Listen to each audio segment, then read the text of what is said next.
Bueno, ¿qué decirte de Bert Hellinger? El pensamiento de Bert Hellinger es profundo y su obra es inmensa, su legado riquísimo. Pero básicamente todo su trabajo, en todos los años que él trabajó, se orientó a mostrar y enseñarnos los órdenes y los desórdenes que rigen las relaciones humanas. Fue uno de los terapeutas más originales y creativos que ha vivido con nosotros en el siglo XX y en el siglo XXI. ¿Cuándo nació? Nació en Alemania en 1925 y murió en su casa de Alemania el 19 de septiembre del 2019. Estudió filosofía, teología, pedagogía. Durante 16 años fue misionero de una orden católica en Sudáfrica y más tarde se formó en psicoanálisis, en dinámicas de grupo, en terapia primal, en métodos de hipnoterapia con Milton Erickson. Mirá qué vasto todo lo que estudió. Y posteriormente se acerca a la terapia gestáltica, a la programación neurolingüística, pero el trabajo más grande o donde más afinidad sintió y se dedicó fue el trabajo del análisis transaccional. Allí él advirtió como sería un sesgo o un aspecto multigeneracional en el abordaje de las problemáticas y entonces eso lo direccionó hacia la terapia sistémica. Bueno, cuando él comenzó a profundizar en esto de la terapia sistémica, es donde va descubriendo y desarrollando esto de las leyes, de los órdenes que rigen las relaciones humanas, que en un primer momento los llamó órdenes del amor.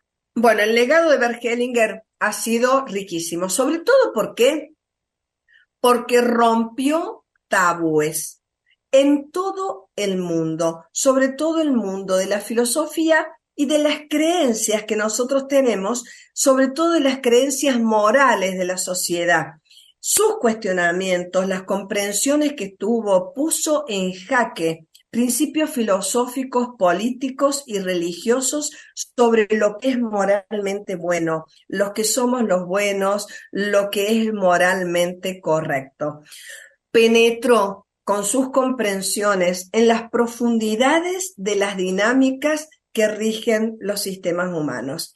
El análisis que hizo sobre cómo la conciencia humana actúa en los vínculos ha dado algo nuevo al mundo. Esto nuevo que Hellinger puso en el tapete también vino con una exigencia o un esfuerzo, que es una exigencia intelectual, es una exigencia psíquica y es una exigencia que nos lleva a cambiar la percepción y a mirarnos nosotros detenidamente cómo funcionamos con muy buena conciencia, quizá en un conflicto o en nuestros vínculos. Entonces mostró cómo la conciencia nos adhiere, cómo nos incluye, cómo excluye, cómo existen diferentes conciencias, cómo puede ser que en un grupo me porte de una manera y en otro grupo de otro, cómo en cada relación hay normas diferentes a las que adhiero ciegamente. Bueno, todo eso lo llevó y fue mutuo hecho o sincrónico con el trabajo de las constelaciones familiares. ¿Qué mostró? Mostró que con frecuencia nosotros no tenemos idea de cómo los vínculos sistémicos están determinando nuestra vida profesional, pública, nuestra vida privada. Se nos pasa en transparencia, no somos conscientes de eso.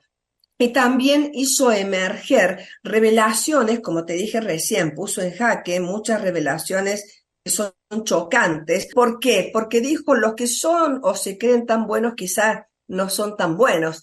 Y aquellos que parecen tan conflictivos y malos, quizás nos están mostrando con un amor diferente algo que se excluyó o algo que está mal dentro del sistema.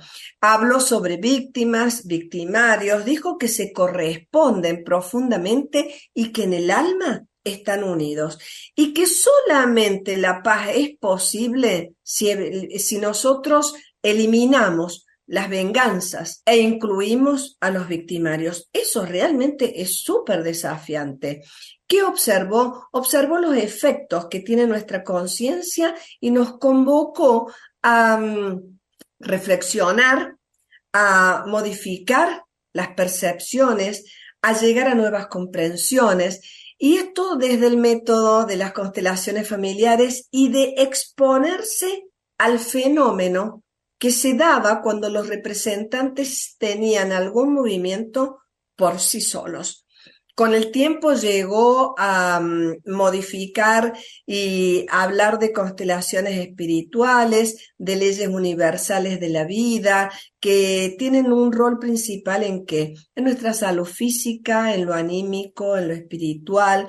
Hizo grandes contribuciones sobre los siguientes temas, sobre las culpas, sobre las implicancias sistémicas, los entramados, sobre los enredos que hay en las familias, sobre cómo los muertos se proyectan en el presente, cómo son los órdenes, cómo es el alma, cómo es el destino común que todos participamos y cómo nuestras responsabilidades son individuales. Nos habló de un amor que sanaba y un amor que enfermaba y nos llevó a integrarnos internamente en una dimensión profunda del ser.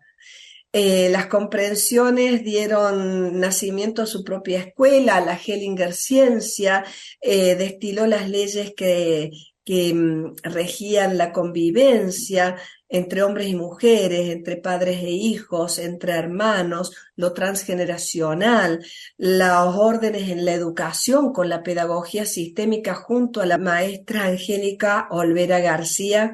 Mostró junto con él cómo esto de la inteligencia transgeneracional que estuvimos hablando, pero Hellinger fue más todavía, mostró cómo afectaba nuestras profesiones, las organizaciones, las empresas, y llegó a hablar de los macrogrupos, de las culturas y los pueblos.